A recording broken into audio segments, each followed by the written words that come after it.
3부 예배 나온 여러분 모두에게 하나님께서 큰 평강 주시기 바랍니다. 아멘. 우리 옆에 분들하고도 인사할까요? 하나님께서 큰 평강 주시기 바랍니다. 우리 11월 성과 암송 같이 암송해 볼까요? 사도행전 11장 21절 말씀, 주의 손이 시작. 주의 손이 그들과 함께 하심에 수많은 사람들이 믿고 주께 돌아오더라. 사도행전 11장 21절 말씀. 아멘. 이방인들로 최초에 세워진 안디옥 교회, 완전히 이방 사람들이었거든요. 근데 그 교회가 크게 부흥되었다는 소식을 예루살렘 본부교회에서 듣고 바나바가 파송되어집니다. 그리고 바나바가 그곳에 가서 현장을 확인하니까 이런 게 하나님의 은혜구나 하면서 그가 감동을 받고 마음에 큰 기쁨을 얻었습니다.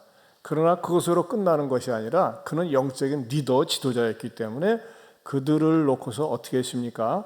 오늘 23절을 다시 한번 읽어보면요, 그가 이르러 하나님의 은혜를 보고 기뻐하여 모든 사람에게 무슨 마음으로? 굳건한 마음으로. 거기다 밑줄을 주세요. 굳건한 마음으로 주와 함께 머물러 있으라 권하니 그랬어요. 오늘 설교 제목이 뭡니까? 굳건한 마음의 특징입니다. 오늘 사도행전 강의 192번째가 되겠습니다.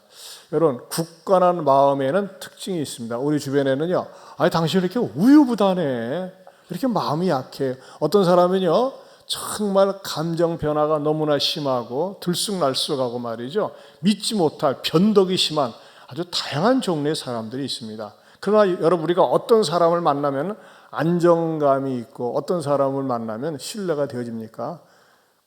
굳건한 마음을 가지고 있는 사람이에요.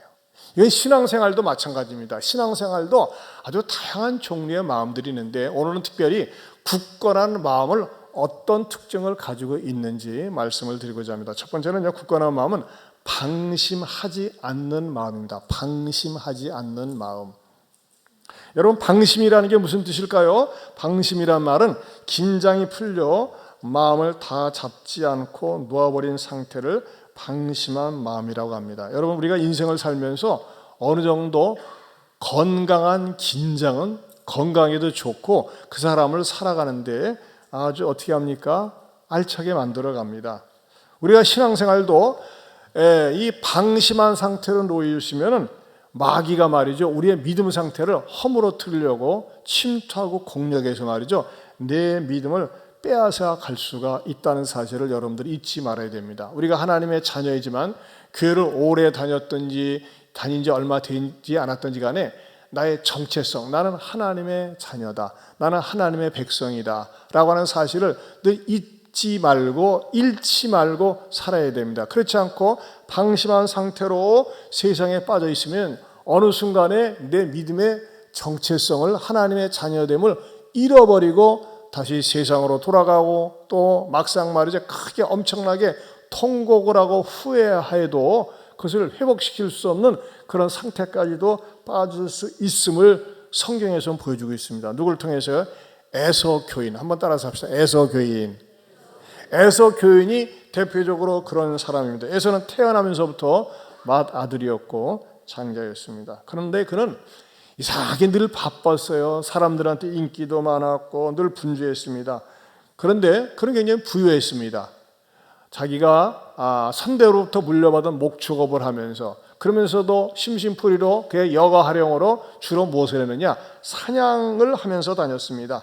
어느 날도 사냥을 하고서 돌아왔는데 굉장히 배가 고팠어요. 그런데 배가 고파가지고 집에 들어왔는데 아주 그냥 콧속으로 아주 향긋한 냄새, 구수한 냄새가 이렇게 느껴지는 겁니다. 어디서 나는가 가서 봤더니 부엌에서 말이죠, 동생 야곱이 열심히 팥죽을 끓이고 있는 거예요. 이야, 오늘따라 팥죽 냄새 기차구나. 야곱아, 나한테 말이지 팥죽 한 그릇 줄래? 형, 아이고 사냥하고 오느라고 얼마나 고생 많이 했어. 여기서 한 그릇 먹으시오 하는 것이 아니라, 형 잠깐만, 팥죽값 좀 내야 돼. 야, 우리 사이에 무슨 팥죽값을 받냐? 이게 형제 맞냐? 아니야. 오늘 말에 내가 정성스럽게 썼으니까는 오늘은 팥죽값을 내야 돼. 얼마 주면 돼? 근데 말이지, 그냥 돈으로 주는 게 아니라 좀 내가 좋은 걸 좀 요청하는데 그걸 줘야겠어. 뭔데? 형, 장자권 나한테 팔아. 이런 나쁜 놈의 새끼 말이야. 이 싸가지 없는 놈의 새끼 무슨 장자권을 팔라고 그래. 안 먹어 이씨. 그래서 그냥 팥죽을 발로 걷어차고 돌아설 수도 있겠죠. 저 같으면 그러겠어요. 아니 무슨 팥죽 한 그릇에 장자권을 팔라고 그래요. 근데 에서는요, 야야 그까지 장자권이 뭐냐, 필요 없어. 아이고 그래 너 가져 하면서 말이죠, 장자의 명분을 갖다가 세상에 팥죽 한 그릇에 팔아먹었어요. 그럼 왜 그랬느냐? 왜? 성경에서는 이렇게 기록하고 있어요. 창세기 25장 33절에서 34절 같이 읽어보겠습니다. 시작. 야곱이 이르되 오늘 내게 맹세하라. 에서가 맹세하고 장자의 명분을 야곱에게 판지라. 야곱이 떡과 팥죽을 에서에게 주매 에서가 먹으며 마시고 일어나 갔으니 에서가 장자의 명분을 가볍게 여김이었더라. 자, 장자의 명분을 어떻게 여겼다고 했어요? 가볍게 여겼다고 했어요. 가볍게. 가볍게라는 말은 무슨 말이에요? 우습게 여겼다고 하는 것입니다. 여러분, 여기서 장자권이라고 하는 건 뭘까요? 우리 그리스도인에게는 하나님의 자녀됨입니다. 하나님의 자녀됨, 이 장자권을 여러분, 우리 동양 사회에서 말이죠, 장자를 굉장히 소중하게 여깁니다. 근데 장자권을 갖다가 쉽게 팔아넘겼어요. 어떻게 해요? 무엇으로요? 팥죽 한 그릇에. 무엇 때문에 이렇게 팔아넘긴 겁니까? 원인은요, 그가 사냥질하러 다니다가 너무 배가 고프다 보니까 그걸 팔아버렸는데, 사냥질 하는 거는요, 야곱의 본업이 아니었어요. 야곱의 본업은 뭐냐면요, 할아버지 아브라함, 아버지 이삭 때로부터 물려받은 가업이 있었는데 그건 목축업이었습니다. 원래는 그 집안이 목축업하는 집안들이에요. 사냥은 뭐예요? 그냥 여가활동입니다. 여가활동. 근데 여가활동하다가 팔아먹은 게 무엇으로 팔아먹었어요? 팥죽. 팥죽은 뭡니까? 여러분 필수품이 아니에요. 팥죽은 세 끼 먹습니까? 아니요. 어쩌다 한 번씩 먹는 거예요. 어쩌다 한 번씩 본죽에 가서 한 번씩 사 먹는 게 팥죽이에요. 근데 그 팥죽을 갖다가 장자권에 팔았다고 하는 건 뭡니까? 얼마나 이 에서라는 자가 가볍게 장자권을 생각했는지를 보여준다고 하는 것입니다. 근데 저는 이 성경을 묵상하는 가운데 오늘날 그리스도인들에게 있어서 사냥질이라고 하는 것은 무엇일까? 물론 지금도 우리나라는 뭐 땅덩어리가 이렇게 넓지 않아서 미국이나 카나다, 호주 같은 데는 이렇게 사냥을 늘 습관적으로 하는 사람들이 있지만, 그래서 사냥이라고 하는 건 여가활동 아니겠습니까? 근데 그 여가활동에 폭 빠지다 보니까 그것으로 인해서 나중에는 말이죠, 배가 고프니까는 팥죽 한 그릇에 팔아먹었다. 여러분, 생각 밖으로 말이죠, 그리스도인들 교회에 다니는 사람들이 여가활동 때문에 주일신앙 팔아먹고 믿음 팔아먹는 사람 제가 많이 봤어요. 자, 여가활동이라는 게 뭘까요? 어떤 스포츠 운동이 될 수도 있어요. 요즘 말이죠, 뭐 이제 전부터도 그랬지만은 아주 그 운동 열심히 내는 분 가운데 이 새벽기도 이렇게 가려가 보면요, 때로는 아파트에서 어둠침침한테도 골프채 짊어지고 말이죠, 3, 4, 5여 모여가지고 금요일 날 새벽부터 이렇게 뭐 여행으로 골프 치러 다니기도 하고 그래요. 저는 골프에 대해서 반대론자가 아닙니다. 오해는 하지 마십시오. 뭐 골프라는 게 좋은 운동 같아요. 근데 말이죠, 거기에 너무나 몰두하다 보니까 주일도 생략, 신앙생활도 생략하고 그런 경우들이 있더라고요. 예배를 빼뜨리는 거예요. 자, 골프만 그렇습니까? 아니에요. 어떤 사람은요, 주일날 족구대회 하는 것 때문에 빠져, 족구대회.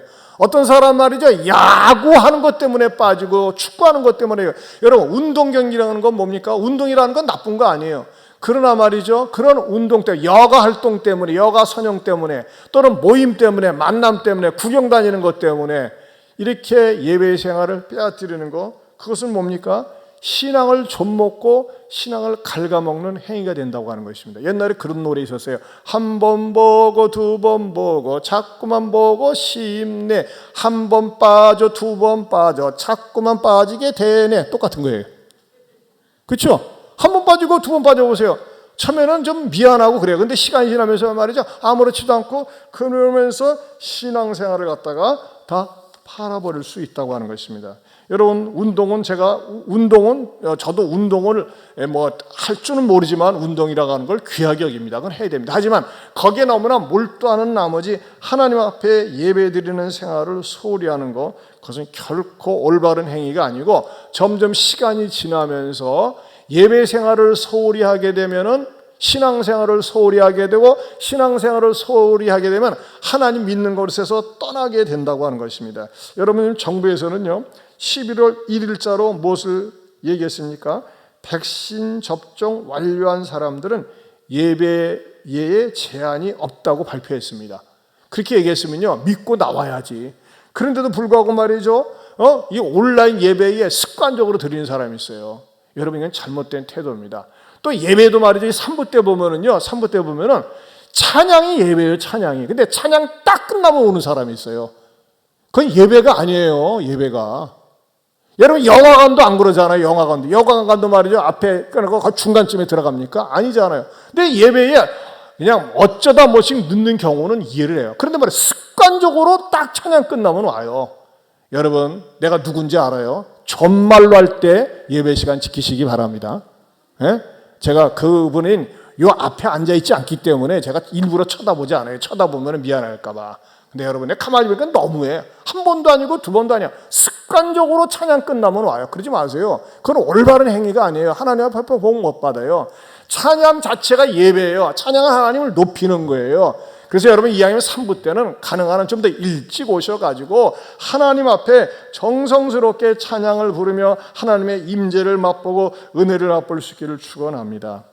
온라인으로 드리는 분이 있어요. 이런 분들은요 몸이 불편하거나 마음 부디기해서 교회에 오시지 못하는 그런 상황에 처해 있는 분들은 온라인으로 드리는 것도 괜찮죠. 그런데 몸도 불편하지도 않고 그렇게 부디기한 상황도 아닌데 아주 습관화가 돼가지고서 그렇게 드리는 분, 그건 말이죠 절대 믿음이 성장하지 않고 하나님을 가지고 노는 행위입니다. 잘못된 겁니다. 그렇게 하지 마세요. 우리에게 어느 권사님이 금요일날 교회에 오시다가 차가 주차되어 있는데 뒤에 와서 들이받았어요. 그게 뭐 술 취한 것도 아니고 보니까는 이 핸드폰 보다가 그런 것 같대요. 여러분, 차 운전하시면서 핸드폰 보지 마세요. 전화하지 마세요. 병원에 입원해 계시거든요. 근데 오늘 2부 때 왔다 가셨어요. 주일 예배 드려야죠. 여러분, 보통 사람 같으면 아이고 하면서 병원에 계속 있어야 돼. 근데 아닙니다. 나는 그래도 하나님 앞에 나와서 예배 드려야 됩니다. 그리고 예배 드리고 그리고 다시 병원으로 들어가셨어요. 여러분, 이런 자세가 하나님이 얼마나 귀하게 보는지 몰라요. 사랑하는 성도 여러분, 저와 여러분들이 말이죠 하나님 앞에서 내가 나와서 나는 왜 예배를 드려야 되느냐? 하나님의 자녀이기 때문에 내 자녀의 정체성을 갖다가 밝히고 지키는 행위 자체가 하나님 앞에 예배를 제대로 드리는 것입니다. 여러분, 이거 꼭 명심하셔야 돼요. 예배 생활에 성공해야지 신앙생활에 성공하고, 신앙생활에 성공해야 인생에 성공한다는 사실을 꼭 마음에 담아두시기를 주님의 이름으로 축원합니다. 이게 굳건한 마음이에요. 방심하지 않는 마음.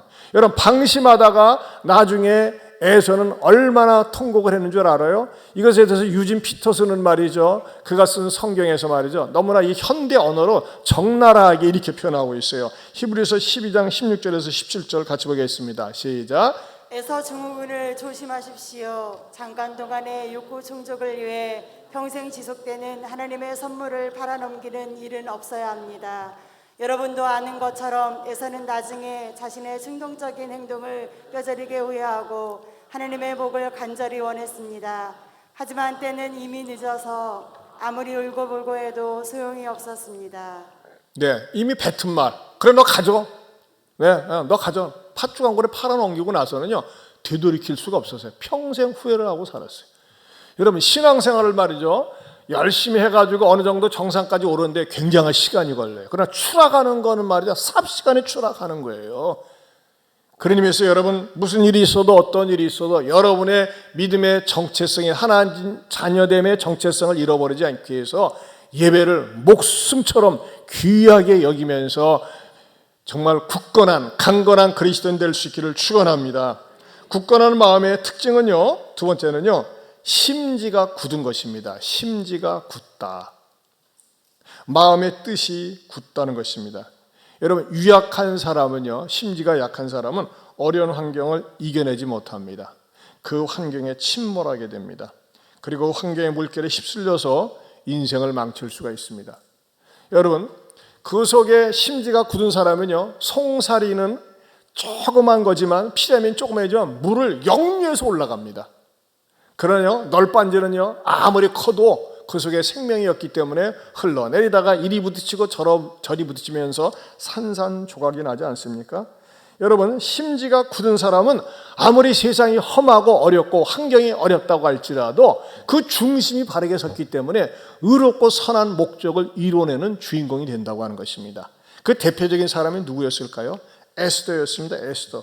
여러분, 에스더라고 하는 이름은 말이죠, 전 세계 여성들이 가장 많이 사용하고 짓는 이름이기도 합니다. 에스더란 뜻이 스타, 별이란 뜻이거든요. 뜻도 좋지만 사랑받는 이름이기도 합니다. 하지만 그 이름을 가지고 있는 사람들이 정말 그 이름대로 살고 있을까 때로는 의아심을 줄 때도 있어요. 이 에스더라고 하는 처녀는요, 한 개인의 고유명사이면서 나가서는 구약 성경의 책 이름이기도 합니다. 그런데 에스더는 이스라엘 백성들이 큰 위기에 놓여 있을 때 그 백성들을 구출해내는 마치 프랑스의 잔다르크와 같은 영웅적인 일을 하는 히로인이었습니다. 그런데 그 에스더의 출현은 말이죠, 출현은 굉장히 비극과 절망적인 상황 속에서 출현한다는 사실을 아십니까? 어디에 나와 있냐면요, 에스더 2장 5절에서 7절에 나와 있습니다. 우리 한번 같이 읽어보겠습니다. 시작. 도성 수산에 한 유다인이 있으니 이름은 모르드게라. 그는 베냐민 자손이니 기스의 증손이요 시므의 손자요 아일의 아들이라. 전에 바벨론 왕 느부갓네살이 예루살렘에서 유다 왕 여고냐와 백성을 사로잡아 갈 때에 모르드게도 함께 사로잡혔더라. 그의 삼촌의 딸 하디사 곧 에스더는 용모가 곱고 아름다운 처녀라. 그의 부모가 죽은 후에 모르드게가 자기 딸같이 양육하더라. 자, 에스더는 어떤 환경 속에서 세상에 나오게 되었습니까? 자기 조국이 망할 때였어요. 망하고 나서 이 유다 나라가 망할 때가 그 왕이 느부갓네살 왕이었는데, 그 왕이 얼마나 잔인한지 유다의 마지막 두 왕의 두 눈을 빼가지고 말이죠, 묶어서 질질 끌고 갈 정도였어요. 그리고 많은 유다 백성들을 갖다가 죽였습니다. 그때 자기 어머니 아버지도 죽었어요. 그리고 자기의 삼촌인 모르드게 밑에 양녀로 들어가서 자랐습니다. 여러분, 고아로 자란다는 그 아픔은 아시나요? 서러움을 아시나요? 부모 가운데 한 분만 잃어도 어려움이 많은데 부모를 잃었어요. 부모를 잃었고 또 양녀로 들어가는데 또 문제는 뭡니까? 그냥 다른 사람들이 볼 때 그냥 평범하다고 하면 신경을 안 쓰는데 이 에스더는 미모가 출중했습니다. 오해는 하지 마십시오. 여러분, 여성들이 예쁘다 하면요, 모든 남자들이 지나가다 한 번쯤 다시 이렇게 뒤돌아 쳐다봅니다. 남자만 쳐다봅니까? 여자도 쳐다봐요. 같은 여자도. 근데 에스더는 그 정도로 미모가 출중했어요. 여러분, 자, 자기 나라를 빼앗겼습니다. 부모가 없습니다. 제대로 교육도 받을 환경이 못 되었습니다.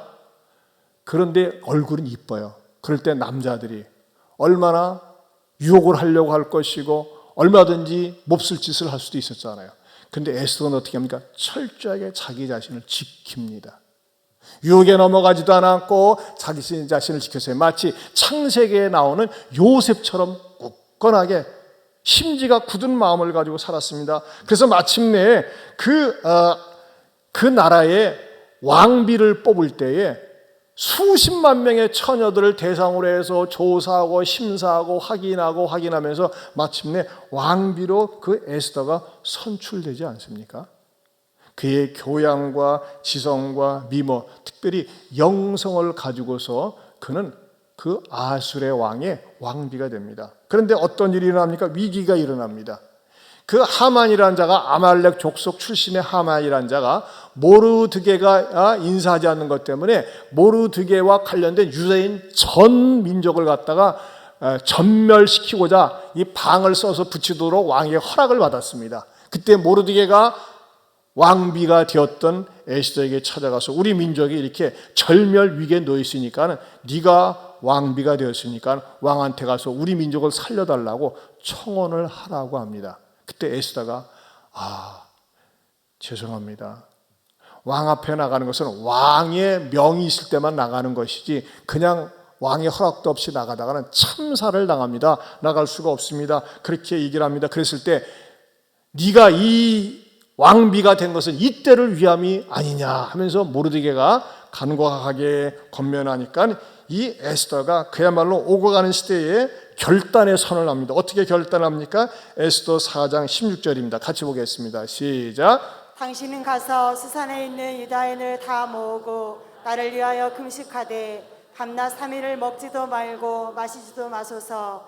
나도 나의 시녀와 더불어 이렇게 금식한 후에 규례를 어기고 왕에게 나아가리니 죽으면 죽으리라 하니라. 자, 규례를 어기고 나갔다 그랬어요. 규례는 뭐였어요? 왕의 허락만 있어야지 왕 앞에 나갈 수 있는 거예요. 근데 규례를 어기고 왕에게 나가겠다. 죽으면 죽으리다. 사즉사. 죽으면 죽으리다. 여기서 본받아서 나온 얘기가 이순신 장군의 사즉생, 죽으면 살리라 나온 것이 아닌가 생각을 합니다. 여러분, 이 에스더의 이 엄청난 결단, 그러면서 물도 마시지 않고 음식도 먹지 않고 3일 동안 주야로 금식이 되달라고 당부합니다. 그리고 마침내 어떻게 합니까? 자기 나라를 살리고 민족을 살립니다. 자, 에스더는 고아로서 제대로 교육도 받지 못했고 가난하고 양 아버지인 모르드게 밑에서 어떻게 이런 결단을 할 수 있었던 것이죠? 그것은 그의 심지가 굳었기 때문에 그래요. 놀라운 사실은요, 에스더서에서는요, 에스더는 전부 10장으로 되어 있어요. 여러분들이 오늘 예배 마침 집에 가서 만사 제쳐놓고 에스더를 한번 읽어보세요. 에스더는요, 정말 흥미진진해 기승전결이 분명합니다. 놀라운 사실은 에스더에는 하나님이란 단어가 한 번도 등장하지 않습니다. 믿음이란 용어도 없습니다. 근데 하나님이라는 단어가 없는 그 속에 하나님의 역사를 느낄 수가 있고, 믿음이란 단어가 보이지 않는 그 환경 속에서 믿음의 사람이 어떻게 사는지를 보여주고 있다고 하는 것입니다. 왜? 이 심지가 굳은 에스더가 그렇게 살았기 때문입니다. 여러분, 안디옥 교회가 그러했습니다. 안디옥 교회. 안디옥 교회는 어떻게 세워졌다고 그랬어요? 안디옥 교회는 무신론적이고 다신론이 득세하는 그곳에 이방인들이 중심이 돼서 회심을 했었어요. 그런데 그들의 마음이 흔들릴까 봐 바나바가 가서 너희의 믿음을 굳건한 마음으로 주와 함께 머물러 있으라고 권면했다고 하는 것입니다. 여러분, 이 세상도 그러지 않습니까? 에스더와 똑같은 상황은 아니지만 우리 주변은 우리들의 믿음을 떨거뜨리고 불신하게 만들고 세속화되도록 자꾸 세상이 우리를 조여오고 유혹하고 있습니다. 그래서 우리 주님도 미리 말씀하셨어요. 말세에 믿는 자를 보겠느냐. 사랑하는 성도 여러분, 아무리 세상에 유혹이 거칠게 다가오고 편안함이 다가오고 환락과 쾌락이 우리들에게 물밀듯 밀려온다 할지라도 하나님께 대한 굳은 심지를 강건하게 가질 수 있기를 주님의 이름으로 축원합니다. 따라서 합시다. 하나님에 대하여 심지가 굳겠습니다. 여러분, 하나님에 대하여 심지가 굳은 사람은요, 자기 가정에 대한 심지도 굳습니다. 남편에 대해서 심지가 굳습니다. 아내에 대하여 심지가 굳습니다. 자녀에 대하여 심지가 굳습니다. 심지가 굳은 게 뭐예요? 믿어주는 거예요. 믿고 믿어주는 겁니다. 저는 제가 설교를 준비하면서 제 아내가 심지가 굳은 여인이다, 이런 생각이 들어갔어요. 생각을 해보세요. 제가 28살에 늙은 대학생, 대학교 3학년 28살, 남들은 이미 대학을 졸업하고 취업하거나 사회활동을 그 나이에 저는 늙은 대학생이었어요. 그 전에 사연은 이미 몇 번 말씀드렸기 때문에 생략하고, 여러분 생각을 해보세요. 28살 먹은 제가 장가를 가는 때 제 아내가 올 수 있다는 거, 제 아내가 미쳤거나 단순하거나 아니면 진짜 믿음이 좋거나 그렇지 않았겠어요? 아무것도 없었어요. 물론 저도 장가를 결코 가려고 한 것이 아니었습니다. 갈 수밖에 없는 상황으로 이렇게 밀어붙이니까 담임 목사님이 헤어지든지 장가를 가든지 둘 중에 선택을 해라 했을 적에 헤어지기는 절대 싫고, 그러나 갈 능력은 안 되고, 그러나 프로포즈는 했고 했을 때 제 아내가 왔는데, 제 아내가 말이죠, 싫다면 저는 노하는 거예요. 제 아내 집안은 잘 살았어요. 목포에서 말이죠, 나름대로 잘 살았어요. 근데 말이죠, 제 아내가 딱 뚜껑을 열어보니까 아무것도 없어요. 제가 학생이야. 만약에 제 현재 우리 딸이 그런 남자가 프로포즈 해가지고 장가를 시집을 가겠다고 하면 저는 절대 반대죠. 왜? 고생길이 훤하니까. 저도요, 고생길만 남아있었어요. 고생길만. 아마 그때 제가 많이 불러야 될 찬송이 있다면 내 갈 길 멀고 밤은 깊은데, 갈 길이 멀었어요. 뭐 제가 뭐 그렇다고 그래서 아내를 편안하게 해주고 유명하게 해주는 뭐 사법고시를 준비하거나 뭐 행정고시를 준비하거나 무슨 고시를 준비하는 겁니까? 그것도 아니에요. 그냥 저는 갈 길은 뭐예요? 대학을 졸업한 다음에는 또 신학대학원 3년을 가야지. 그리고 목사 되려면 멀었지. 진짜 갈 길이 멀었어요. 근데 저한테 시집을 왔어요. 제가 아내한테 물어봤어요. 단순 씨, 물론 제가 이제 결혼하고 나서 왜 나 같은 인간한테 시집 왔어? 뭘 보고? 그랬더니 말이죠. 그 말에 감동. 당신 믿음 하나 분명하고, 당신 열정 있고, 신뢰가 되어진다는 거예요. 여러분, 남자에게 그게 중요해요. 그게 믿음이 있는 거예요. 여러분, 결혼 조건 말이죠. 복잡한 거 따지지 마세요. 일단 믿음이 있어야 돼요. 믿음. 여러분, 믿음이 분명하면요, 사막에 던져놔도 살고, 아프리카에 가도 알래스카에 가도 산다니까요. 믿음이 있고 성실하고 열정이 있으면 제가 그게 있다니까요.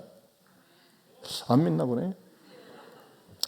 제가 장가도 잘 갔지만은 아내도 시집 잘 왔지 뭐. 피장파장. 근데 뭐 서로가 보는 눈이 있었던 거예요.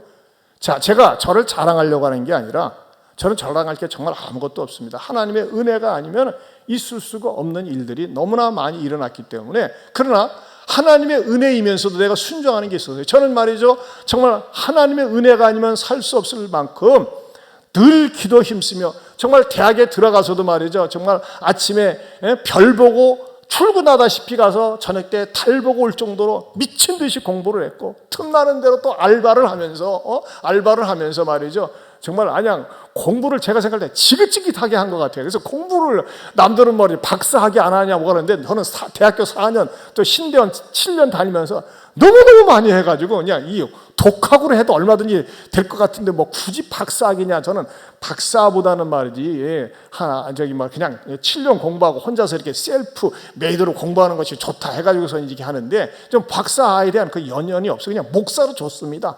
목사로. 중요한 건 뭐냐, 여러분. 제가 이 말씀 드리고 싶은 거예요. 여러분의 남편을 믿어주시기 바랍니다. 믿어줘야 돼요. 저는 제가 위기와 어려움에 처할 때마다 제 안으로부터 들은 말, 난 당신을 믿어. 하나님은 당신을 쓰실 거야. 참, 간단한 말 같지만 그 말이 저에게 얼마나 힘이 되는지 몰라요.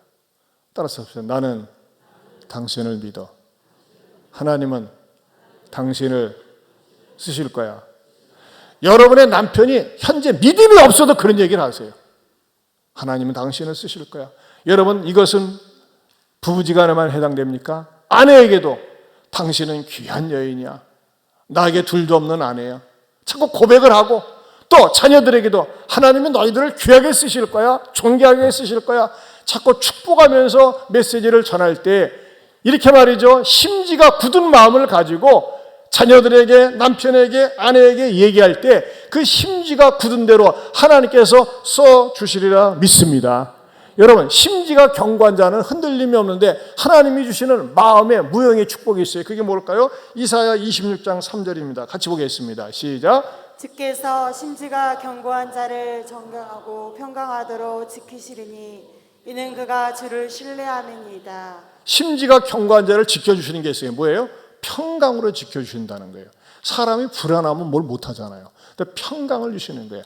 아무리 어려워도, 아무리 물질적으로 어려워도, 아무리 위기 상황이 있어도 평강을 주실 때 하나님께서 써주신다는 것입니다. 그런 축복이 저와 여러분들에게 있기를 주님의 이름으로 축원합니다. 세 번째로는요, 주의 일에 힘쓸 때 굳건해진다는 것입니다. 주의 일에 힘쓸 때 굳건해진다. 여러분, 우리가 인생을 살면서 많은 일들을 합니다. 여러 일들을 합니다. 부지런히 합니다. 열심히 합니다. 뼈 빠지게 합니다. 근데 막상 지나놓고 보면요, 이런 생각이 들어가요. 후회가. 뭐 때문에 내가 그런 일에 시간 다 보내고 에너지 다 쏟고 돈 싹 쏟고 그렇게 살았나 몰라 하면서 남는 거 후회밖에 없는 그런 일들이 너무너무 많이 있어요. 그러지 않습니까? 근데 우리가 열심히 해도 후회되지 않는 일이 분명히 있다고 성경에서 가르쳐줍니다. 그게 뭔가요? 고린도전서 15장 58절입니다. 같이 보겠습니다. 시작. 그러므로 내 사랑하는 형제들아, 견고하며 흔들리지 말며 항상 주의 일에 더욱 힘쓰는 자들이 되라. 이는 너희 수고가 주 안에서 헛되지 않은 줄을 알미니라. 자, 항상 무슨 일에? 주의 일에 힘쓰는 자들이 되라. 이는 너희 수고가 주 안에서 헛되지 않다고 말씀하고 있습니다. 여러분, 주의 일이 무엇일까요? 주의 일은 하나님 앞에 예배드리는 일입니다. 주의 일 가운데 가장 귀한 일은 뭘까요? 우리가 말이죠, 운동을 통해서 영적인 근력이 있어야지만이 살아가는데 좀 건강하게 행복하게 살 수 있어요. 영적으로도요, 근력이 있어야 돼. 근력 가운데 우리의 삶을 아름답게 만들고 보람되게 만드는 근력이 뭘까요? 이건 사랑의 근력이라고 생각이 됩니다. 여러분, 사랑도 자꾸 해버릇하고 남에게 주는 것도 자꾸 주어버릇해야지만이 그것이 풍요로워집니다. 인색하고 짜보세요. 계속 짠돌이밖에 안 돼요. 근데 자꾸 주면요, 이 주는 기쁨이 있어요. 나누는 기쁨이 있어요. 여러분, 이 주고 서로 주고 받고 하는 이 사랑의 기쁨을 교회의 공동체 속에서 체험을 해보세요.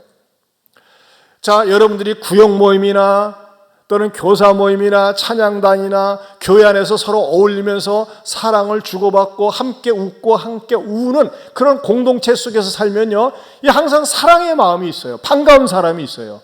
근데 이런 것을 경험하지 못하는 것은 어느 때 경험하지 못하느냐? 애경사 있을 때요.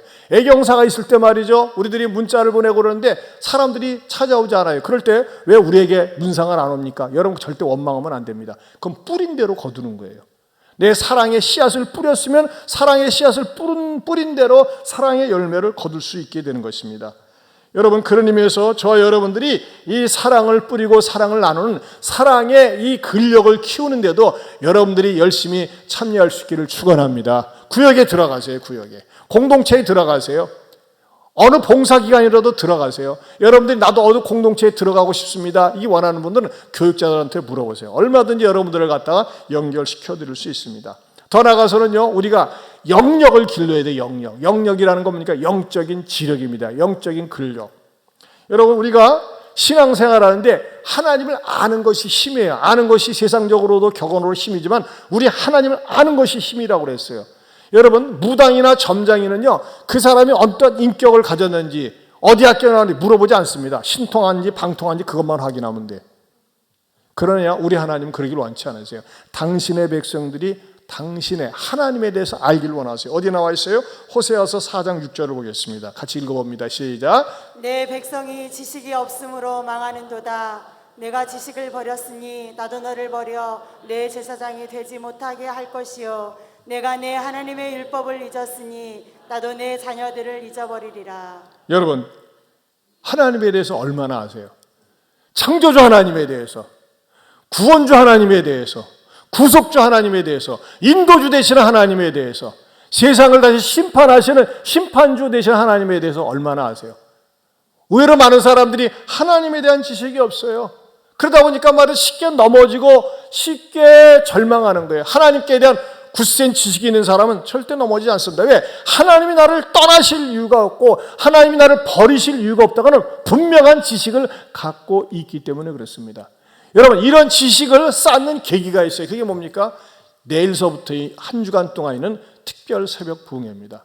서울 사랑을 위해서 말이죠, 정말 수천만 원을 들여서 전 세계에 흩어져 있는 모든 교회들이 내일서부터 있는 그 특세에 참여할 수 있도록 만반의 방송 설비를 갖추고 준비하고 있어요. 그런데 그냥 내일서부터 있는 특세에 그냥 하는 게 아니라 전 세계에 흩어져 있는 정말 실력 있고 영역 있는 믿음의 석학들을 다 초청을 했어요. 그냥 지식을 전하는 것이 아니라 영성이 있으면서 실력이 있는 분들이, 여러분 주보 한번 보세요. 3페이지 보세요. 보면요, 내일은 데이비드 폴렌 목사라고 맥린 바이블 교회 레디컬 저자 뭐 이렇게 쭉 나와 있어요. 또 이렇게 국내 강사도 보면 말이죠, 국내외적으로 이렇게 섞어가지고서 아주 훌륭하고 영성 있고 우리의 영적인 지력을 넓혀줄 수 있는, 지경을 넓혀줄 수 있는 강사진들로 이게 포진이 되어 있어요.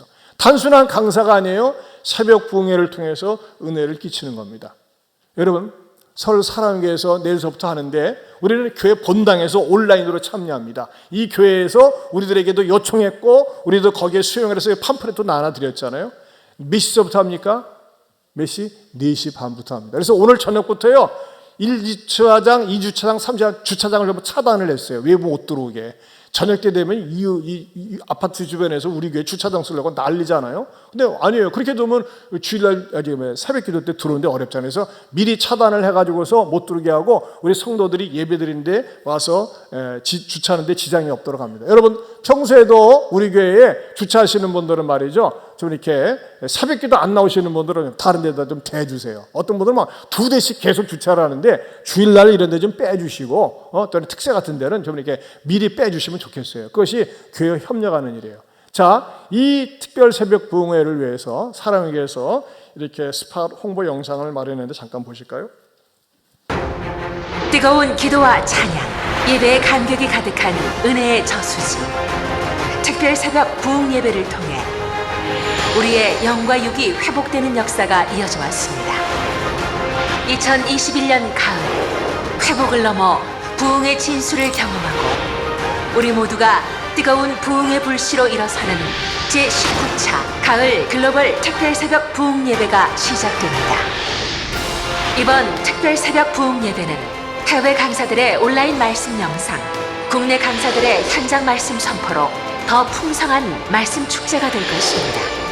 한국교회와 세계교회가 한 성령 안에서 함께 연합하는 글로벌 특별 새벽 부흥 예배를 통해 온 땅에 부흥의 새 역사가 시작되고 우리는 복음으로 코로나 시대를 돌파하는 시대적 사명자로 거듭날 것입니다.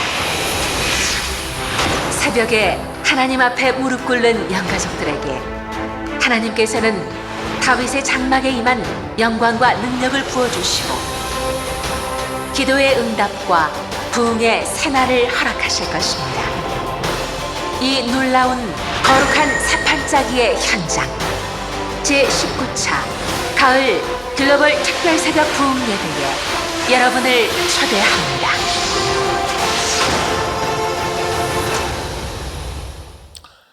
사랑교회는 그 지하 6층에 좌석이 이게 6,500석입니다. 우리는 1,200석이거든요. 근데 특세하는 데는 말이죠, 본당에 들어가서 예배를 드리려고 새벽 3시 반부터 와서 줄을 선답니다. 서울 사람들은 시간이 널널하고 할 일이 없으니까 그런 거 아니에요? 아니에요. 서울 사람은 얼마나 바쁜지 몰라요. 더 바빠요. 그런데도 불구하고 특세할 때는 그렇게 와가지고서 그 지상 8층까지 되는데 8층까지 모든 공간에 이 모니터를 놓고서 이 특세에 참여하는 거예요. 여러분, 교회에서 기도할 때 능력이 나타나고 기도하는 교회가 모일 때 그 나라가 살게 될 줄로 믿습니다. 더더군다나 영역이 커지는 거예요. 영적인 지력이 넓어지는 거예요. 깊어지는 거예요. 평소에 새벽 기도에 나오시지 않았던 분들, 나오지 못했던 분들 반드시 꼭 참석해서 새로운 영적인 세계를 맛볼 수 있길 바랍니다. 우리 권사님들, 안수 집사님들, 또 일반 모든 집사님들, 재직들은 반드시 참석을 해야 돼요. 또 재직이 아니라도 모든 분들도 참석하셔서 하나님 앞에 하나님께서 예비해 놓고 펼쳐 놓으신 이 은혜를 맛볼 수 있기를 축원합니다. 목사님, 우리 그렇게 얘기해도요, 나는 새벽 기도 체질이 아니에요. 새벽 기도 한번 나가면요, 난 그날 죽어요. 죽으면 순교입니다. 그러다가 죽으면요, 하늘에 가면 상급이 있어요. 안 죽습니다. 이 집사님 안 죽어. 우리 사랑하는 성도 여러분, 이 특별 새벽 기도에 참석하면서 하나님께서 예비하신 놀라운 은혜, 능력을 맛보고 다시 한번 일어설 수 있기를 주님의 이름으로 축원합니다. 네 번째로는 주와 함께 머물러 있어야 한다는 것입니다. 굳건한 마음으로 주와 함께 머물러 있어야 됩니다. 머무른다는 말은 꼭 붙어 있다는 뜻입니다. 여러분, 누구와 함께 붙어 있느냐, 누구와 함께 머물러 있느냐, 내 주변에 어떤 사람이 있느냐에 따라서 그 사람의 운명이 결정될 수 있어요. 우리 그런 말이 있잖아요. 줄을 잘 서야 된다고. 여러분, 우리는 하나님께 줄을 잘 서야 됩니다. 마귀에게 줄을 잘 서는 게 아니에요. 하나님께 늘 주님과 함께 머물러 있는 게 중요합니다. 그런데 이 머물러 있는데 어느 정도 머물러 있어야 되느냐? 23절 하반절에 보면 주와 함께 머물러 있으라 권한이 그랬어요. 거기다 줄을 치세요. 권한이.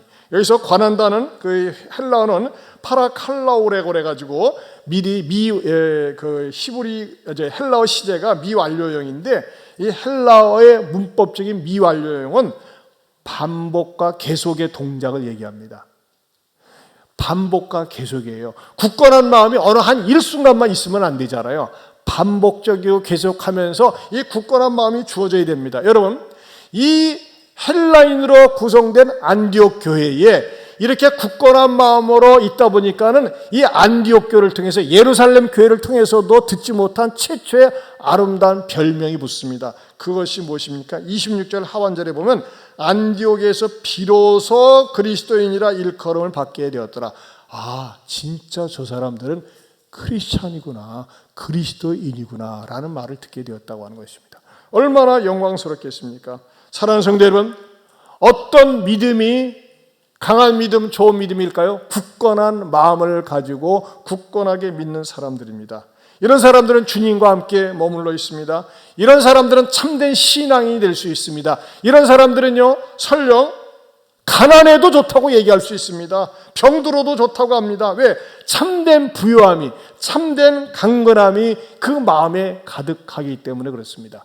저 여러분에게도 이렇게 아주 단호하게, 설령 그렇지는 않지만은 주와 함께라면 가난해도 좋습니다. 주님과 함께라면 병들어도 좋습니다. 참된 부요함과 강건함이 내 안에 넘치기 때문에 노래 부를 수 있는 성도가 될 수 있기를 축원합니다. 우리 이 찬양 같이 한번 불러보겠습니다. 주와 함께라면 가난해도 좋아, 참된 부요함이 내 마음에 가득하니까는 때로는 날 유혹하려고 세상 바람 휘몰아쳐도 나는 결코 잊을 수 없어 자비로운 주의 음성을. 우리 같이 한번 힘있게 부릅니다.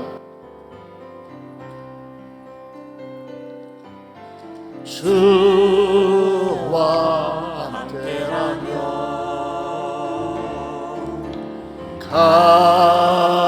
가난해도 좋아, 참된 부요함이 내 맘에 가득하니까 때로는 날 유혹하려고 세상 바람 휘몰아쳐와도 나는 결코 잊을 수 없어 자비로운 주의 음성을. 주와 함께라면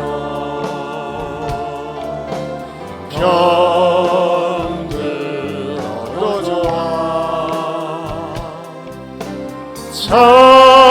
참된 강건함이 내 맘에 가득하니 아멘. 때로는 날 넘어뜨리려 거친 파도 휘몰아쳐와도 나는 결코 놓을 수 없어 아사로운 주의 1절부터 다시 한번 부릅니다. 주와 함께라면 주와 함께라면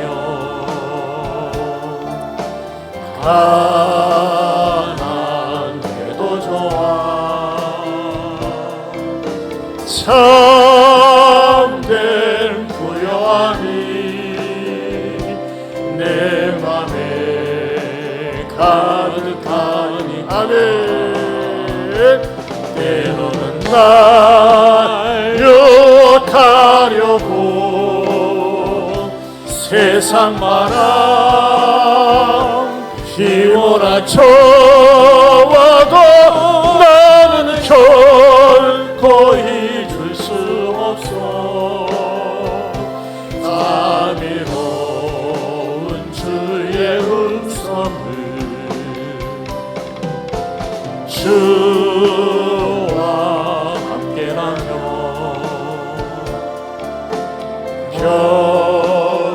병들어도 좋아, 참된 강건함이 내 맘에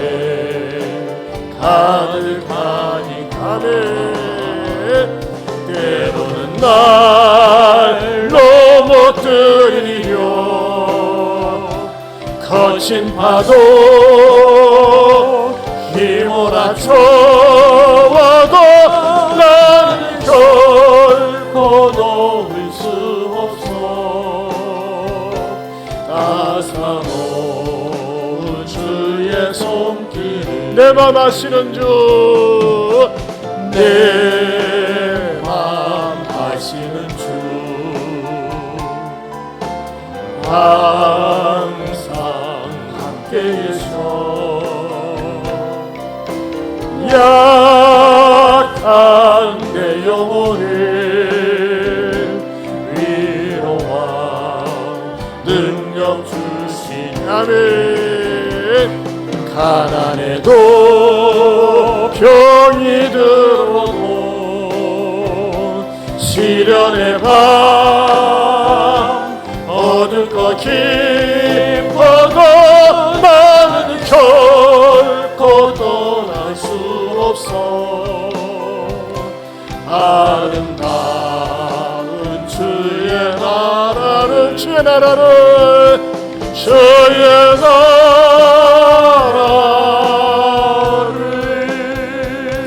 아멘. 우리 이 시간에 두 손 들고 기도하기 원합니다. 여러분 혹시 여러분의 마음이 방심한 상태로 있지는 않습니까? 위험합니다.